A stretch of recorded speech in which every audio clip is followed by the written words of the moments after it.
Disney and board games. Sometimes they hit, sometimes they miss. Chronicles of Light by Ravensburger. Does it hit or does it miss? Let's find out.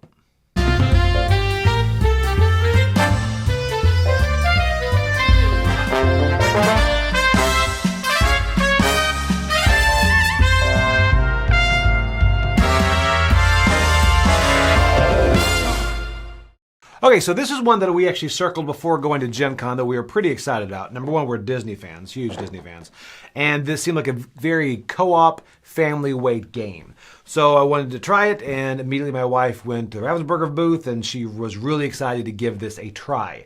So we're going to talk about what exactly I thought about it, but before we do that, let's do a quick overview about how it's played. Okay, we are set up for a game of Chronicles of Light now. I'm going to go over this real quick, and then this is not going to be all the rules, just a very quick kind of overview. First off, it's a very light cooperative game. Everybody's going to pick a hero. We're set up with 3 heroes now. We've got Violet from Incredibles, we've got Moana, and Maid Marian here.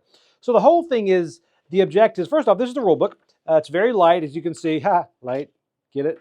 It's very light. It's like about maybe 5-6 pages. So pretty much you're going to win together, as any co-op is.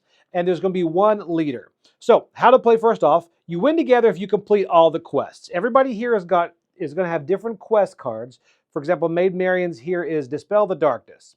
The setup, you're going to place the amulet token at different locations, and she has to pick up all the pieces of the amulet at the country manor, and any hero can collect the other pieces. So she's got to pick up one, everybody else has to grab them. So it's kind of a pick up and deliver. Same with Moana's is all about the villager tokens. She has to grab those villager tokens. And Violet's is also going to be the blueprint tokens, which are these. You'll see these are kind of scattered around. Where is that? Here. Scattered around. Those have to be picked up and collected in the order of 1, 2, 3. So it's kind of a chance. You have to go there, flip them over, and make sure you pick them up in that order. Otherwise, they get flipped back down. Now, again, there are different quests for each of these characters. So every time you play it, you will have kind of variety as far as that goes. So you've got to do all your quests before all the Darkness Falls cards are gone. And you also have to do all your quests, defeat all of these shadows on the board, and you also have to destroy this vortex, which will be moving around.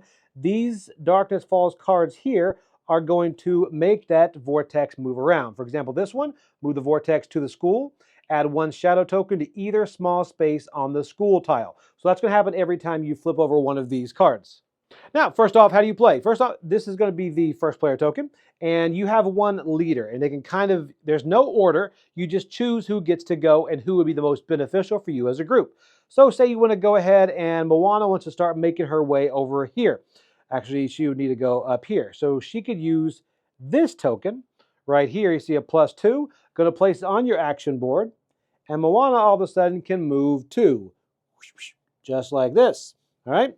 And she also could have moved this one instead, move Moana up to 3 water spaces, and a hero at her location may ride with her. So if that is beneficial, let's say she did not do this, let's put this one up right over here.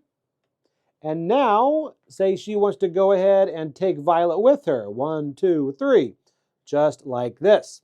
All right? So then she can go ahead and start to try to collect those villagers there. Now, how does she collect them? Again, all these quests are different. But at this one, I won't go into all the quests. This one, though, at Deep Cove, Moana rolls 1 die. And each of these hits is a villager rescued and placed on her player board. Now, each of these, now I'll show you those in a moment, is the villager pulled out to sea. Then move the villager to the next closest water space. So if she misses them, the villagers are going to kind of slide out that way. She has to save all the villagers and deliver them to Shimmering Shores, which is right here. Okay, now, but before Moana can grab those villagers, she has to deal with this darkness token right here. You're going to see these all around the board. You have to battle those. Now, how does that happen? First off, if Moana is there alone, you'll notice this thing has a strength of 4. She has her 2 die, and she would roll these, and right here are hits, and then these are damage where it's going to damage her. All right, so she would roll both of these and see if she gets 4. However, she has Violet there with her, so she can bring in someone else. So let's say right here, they all roll just like this, and boom, 4. All right, so they both hit that for 4, and they have successfully defeated that darkness. But they did get these hits here, notice.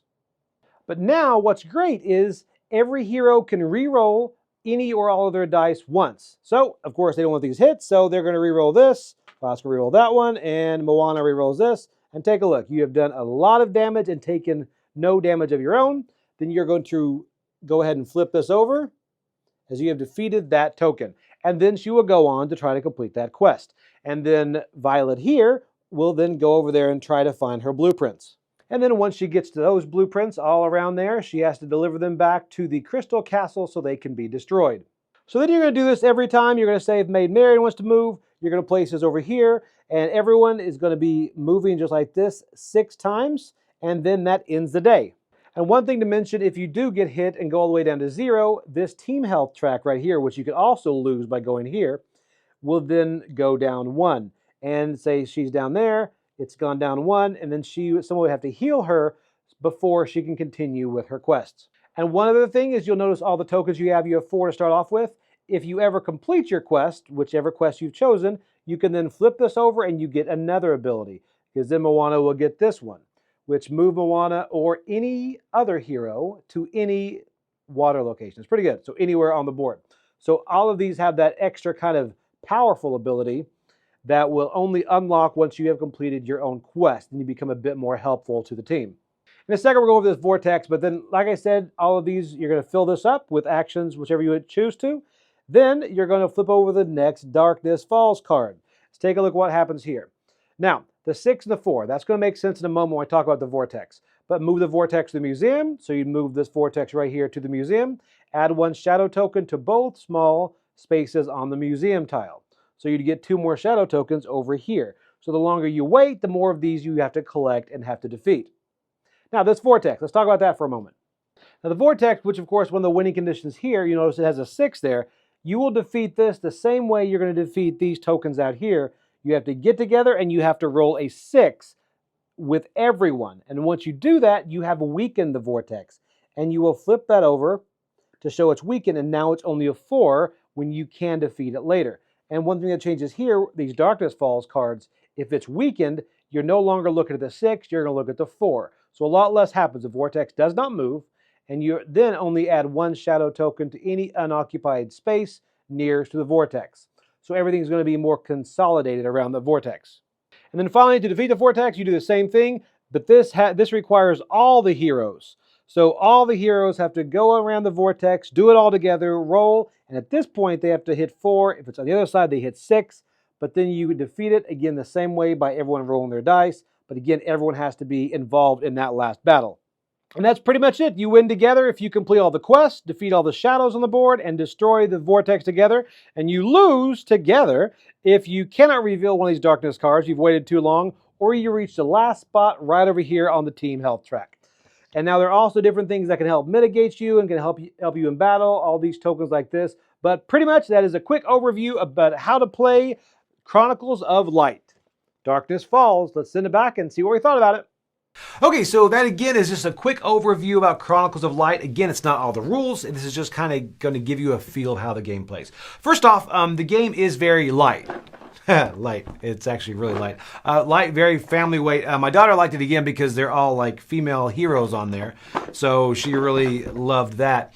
And this whole thing, it is pretty much essentially is a pick up and deliver style game. And you do have the different quests that you go through that kind of give some variation in the game. But it is essentially, the majority of them are pick up and deliver. I do like the fact that on this one, for many family games, it's weird, in a gamer world, you want to avoid the alpha gamer, right? And you always do. But as a parent, during a family game, you kind of want to be able to give suggestions and things. This one I think handles it really well because it doesn't have it's no alpha gamer, but there is a leader. So, and that leader kind of moves around and you're the one that says, hey, you can do this, you can do this, you can do this. So it's simultaneous play, sort of. So you kind of go each day and then you can it's kind of a strategy in saying when you can do certain things and when you can move. That I think itself is really nice and adapts well to this game. So it works well for a parent and be able to control and get that full family experience. And again, it's a very simple rule set. There's not a lot of iconography. You look at those things and you can see, okay, I can heal 2, I can move 2, I can do this. And it is very simple. The movements themselves are simple, moving, picking up, go here, roll, match that. But the order in which you do things and the strategy to get everything done, that's where it kind of, I think, shines almost, because it's more of a puzzle and trying to figure out, okay, I need to get this first to get this over to you. We need to turn this token over. Okay, I found it. So we need to switch and do this. You need to take care of this here. So it's more, nothing in this is difficult. It's just a puzzle and figuring out when the best time to do things is. Now, production value. This is Disney, so of course you have the Disney artwork and stuff. The artwork is fine. I will say, I don't think I showed this in the overview, but they tend to bow a little bit for some reason. And it's not just my copy. I've looked into other people's too, and it does have a bit of a, instead of laying flat, it kind of comes up. And I know people have said this because they haven't, I don't know, sat long at the factory or whatever, but each one kind of has a little bit of bow. It's not terrible, but it's just enough to get annoying. So I kind of wish they would have fixed that production problem as well. Now, this also, I'm excited to hopefully have some character expansions in there because my daughter did like it. She likes to play through all the characters. The characters play different enough, but none of them are very difficult in that. Also, I like being able to unlock that quest ability when you finish your quest. So you have all those 4 abilities in front of you, but then you have the big one in the center, and that one, when you flip it over, it's fairly powerful. So you can actually, once you get done with your stuff, it's like you can then help even more everyone else. And that's what this really does, and that is all about helping each other. So it's great, and also there's something that I like, weakening that vortex and giving that ability. Everything in this does flow, but again, it's a very, very simple rule set. So if you're looking for a very light family game, this is worth checking out. I'm coming in at a 6 for this, not because it's bad. I enjoy it, but it is very, very light. So if you're looking for something very light, you can talk through and play. It has great artwork with a Disney theme, then I think you might like it. Check it out. It is Chronicles of Light, Darkness Falls by Ravensburger. I'm Joy Evans, and I'll see you later on the channel.